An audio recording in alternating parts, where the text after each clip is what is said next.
And you can do more than you can ever begin to imagine. And here I am in the audience said, oh my goodness. I'd read The Power of Positive Thinking 17 times. My hero. And I saw him backstage and I said, Dr. Peel, hi, my name is Les Brown. I've listened to your tapes and I've read your books. They gave them to us in special education, sir. And one day I would love to be on stage with you. And he looked at me and said, it's possible, young man. It's possible. But this man, when he spoke, he gave me goose pimples. Deep baritone voice, spoke from his diaphragm. You have something special. You have greatness within you. He override the inner conversations in my mind. I'll never forget a gentleman, what a brilliant man, a Harvard graduate, Dr. Carter G. Woodson. He said, if you can determine what a man shall think, you never have to concern yourself with what he will do. If you can make a man feel inferior, you never have to compel him to seek an inferior status, for he will seek it himself.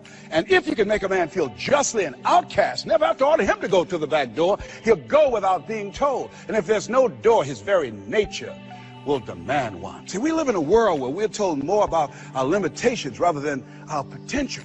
How many of you have ever been told that you couldn't do something? Raise your hands, please.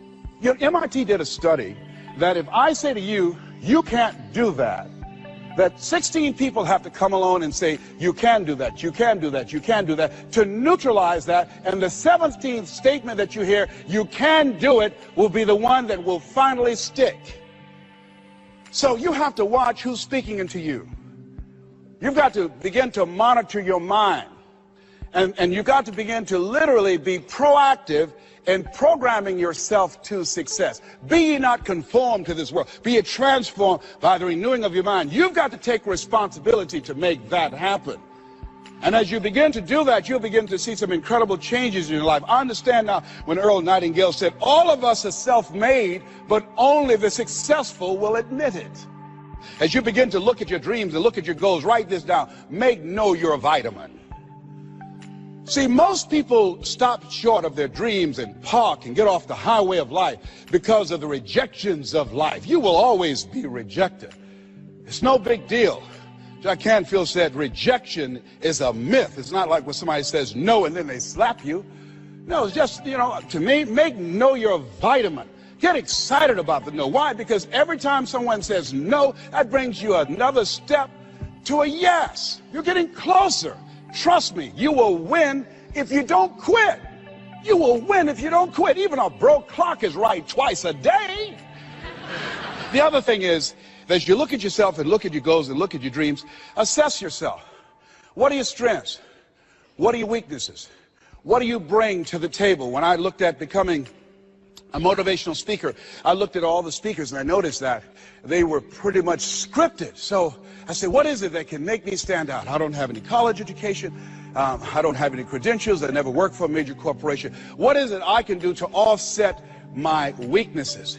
And then something said, well, Les, and this is very important. Mr. Washington, Mr. Brown, yes, sir. What do you want to do with your life? I want to become successful. Good. He said, you must be willing to do the things today others won't do in order to have the things tomorrow others won't have. That's why you said you have something special. See, very few people go to seminars and workshops. They'll go to a concert, but showing up to get something that can expand their minds and help them to begin to see their lives differently, to give them a larger vision of themselves, they'll be too busy. Or they say, well, how much does it cost? Well, information costs, but it pays for itself. Here's the other thing is, ladies and gentlemen, let's say it's me. Yeah, see, it's possible you can live your dream. It's necessary that you have the mindset that I'm going to do this. But you've got to take ownership. You've got to decide, hey, I'm going to do this. You've got to take responsibility for your life. George Bernard Shaw said the people that make it in this life, they look around for the circumstances that they want, and if they can't find them, they create them. You've got to decide, it's me. You've got to say, and say this with conviction, I expect to win.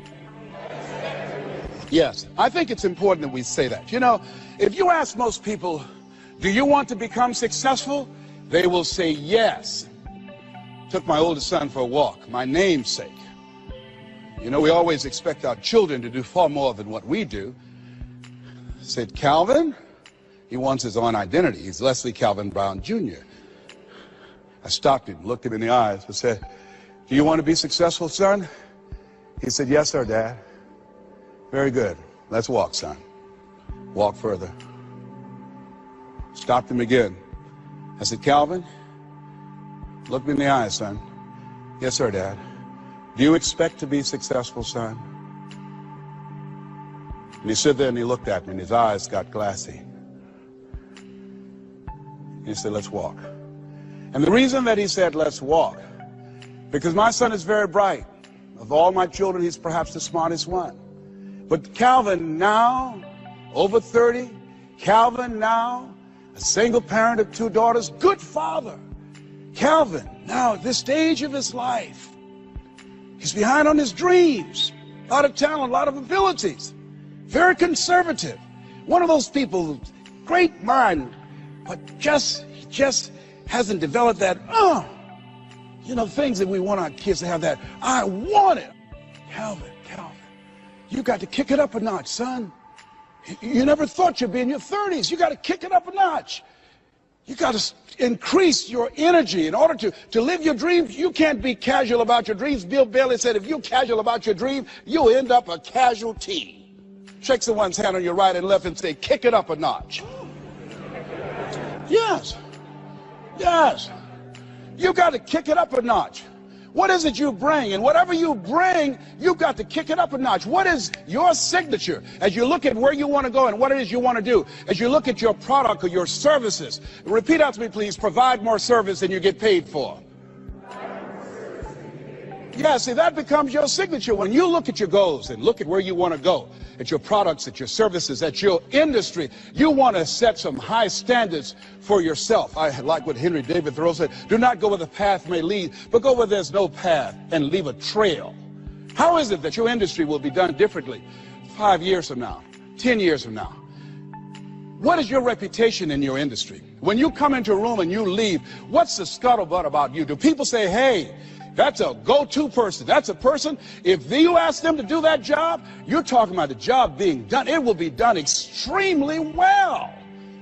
Are you known for that person that stand out with what you do, that stand out with your quality of service, with your standards, always looking for ways to better your best? Are you one of those people that believe, well, if it ain't broke, don't fix it? Japanese believe it ain't perfect, keep working on it. Are you willing to keep working on it? Are you willing to realize that you have not done your best stuff yet, that you can better your best? You've got to take responsibility for that. And now let's go to the next level. Not only is it possible that you can live your dream, is it necessary that you call forth your team and surround yourself with people that you can learn from and grow from, that you must work on yourself and monitor yourself and train yourself, that you've got to begin to take total responsibility for the outcomes that you want to produce in your life. But let us say together with power and conviction, it's hard. Yes, ladies and gentlemen, living a dream, changing your life is hard. It's hard when you lose all your money, when you've given it the best that you have, and when you have some major setback. It's hard. When a doctor looked at me and said the 3 horrible words no one wants to hear, you have cancer. It was hard to mobilize my mind and spirit, to listen to tapes and music and read scripture and be around other people and seeking out other prostate cancer conquerors to believe that I could do this. It was hard. Never forget, my son said, Daddy, are you going to die? Why are you asking me that? You're not going out much. You're not the bubbly personality that I know you to be. You're not talking much. You're spending a lot of time in the room by yourself, Dad. Are you going to surrender? Are you giving up? Are you going to let that doctor's opinion become your reality? Will my daddy see me graduate? Yes, son, yes. I'm going to fight. No, I don't think it's my time yet. I'm going to see you graduate, but more than that, I've got some other things that I'm going to do with my life.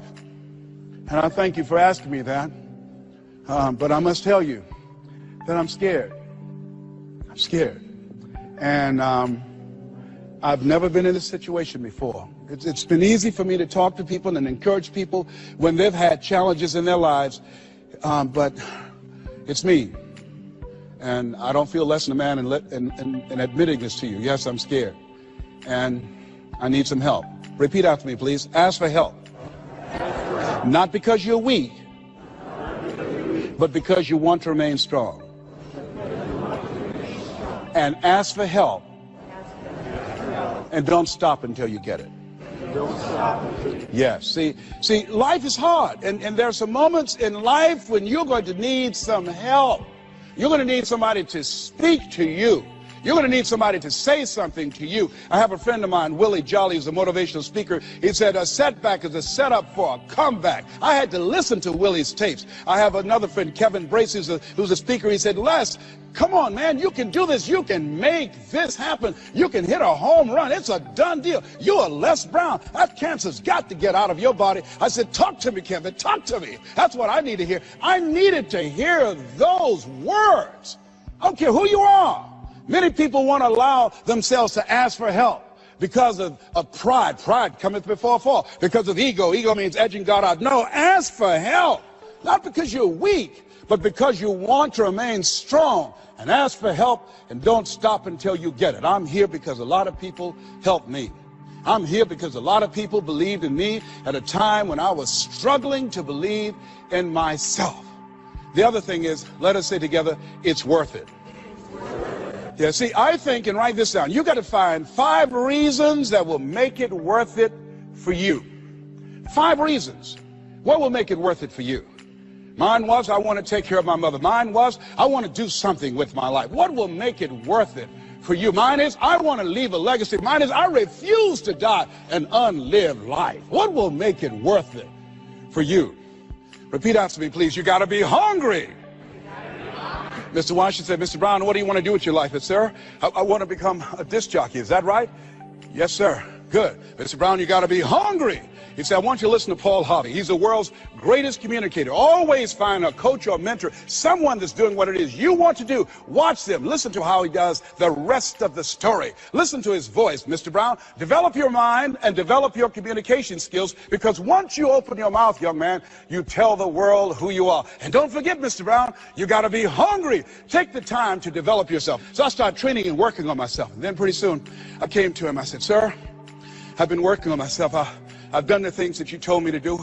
I listen to Earl Nightingale all the time and Zig, and I've been reading Dr. Norman Vincent Peale's book, and I'm ready. I practice every day 2 and 3 hours, sir. Is that right? Yes, sir. Very good, Mr. Brown. You got to be hungry. I said, why do you continue to say that? Sir, people that are hungry are unstoppable, Mr. Brown. People that are hungry, no excuse is acceptable. Go out and face the music, young man. And don't forget, stay hungry and know your vitamin. I went to apply for a job on Miami Beach. Milton Butterball Smith was the program director. Hello, Mr. Butterball. How are you, sir? My name is Les Brown, sir. I like to be a disc jockey. He said, young man, you have any journalism in your background? No, sir, I don't. You have any experience in broadcasting? No, sir, I don't. He said, I'm sorry, we don't have any job for you. I went back and I told Mr. Washington. I was devastated. I said, Mr. Washington. They said, no, they wouldn't even allow me to audition for them, sir. Mr. Brown, don't take it personally. I told you, know your vitamin. Most people are so negative, they have to say no 7 times before they say yes. Be unstoppable, Mr. Brown. You got to be hungry. Go back again. Yes, sir. Hello, Mr. Butterball. How are you, sir? My name is Les Brown, sir. I like to be a disc jockey. Young man, weren't you here yesterday? Yes, sir, I was. Didn't I tell you no yesterday? Yes, sir, you did. Then why are you back today? Well, sir, I didn't know whether or not somebody was laid off or somebody was fired, sir. Nobody was laid off or fired. Now get on out of here. I came back the next day. Hello, Mr. Butterball. How are you, sir? My name is Les Brown, sir. I like to be a disc jockey. I know what your name is. Weren't you here the last 2 days? Yes, sir, I was. Didn't I tell you no the last 2 days? Yes, sir, you did. Then why are you back today? Well, sir, I didn't know whether or not someone got sick or someone died, sir. No one got sick or died. No one was laid off or fired. Now, don't you come back here again. I came back the next day talking loud, looking happy like I see you for the first time. Hello, Mr. Butterball. How are you? He looked at me with rage. He said, go get me some coffee. I said, yes, sir.